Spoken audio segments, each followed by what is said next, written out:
And now that we have our offer accepted, we're moving on to scheduling the inspection, which is super important. So if you have a home inspector you want to use, that's great. Or if you need an awesome recommendation, just let me know and I'll go ahead and get you set up with someone who can get in there and make sure everything's looking good. Now the point of the inspection here is not to nickel and dime the seller over every small thing that we find, but we're looking for major deficiencies. So structural, foundation, plumbing, mold, sewer, anything like that is going to be what we're looking for here.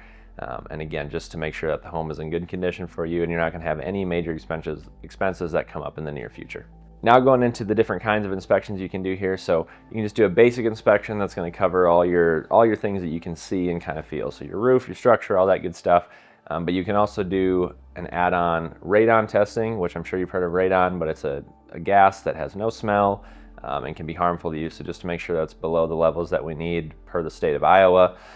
Next is the sewer. So we can have the sewer looked at. So what they're going to do is they're going to go down and they're going to send a camera down that line to make sure that it's not backing up. There's no breaks. It's connected in all the places it needs to be because those can be very expensive and it's something obviously the inspector can't see if he's just doing a general inspection. The next thing that we can test for, if we see any signs during the inspection that there might be mold somewhere or we want to go ahead and do a moisture test, we can always add that. Just to make sure that there's not mold hiding in places that we can't see, to make sure everything's good and safe for you to be living in there. So like I talked about before, we have 3 options for the purchase agreement here in the inspection boxes. So the first one is going to be your standard. You're going to have 10 business days to do an inspection, whatever you want.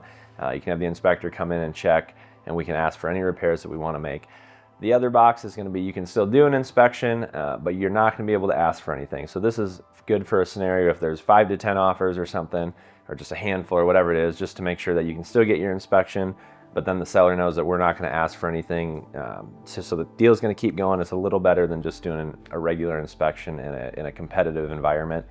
And lastly, there is an option to do just a no inspection, which is pretty rare unless you're handy and you know what you're doing or you don't want to pay for one or whatever it is. You don't have to do an inspection.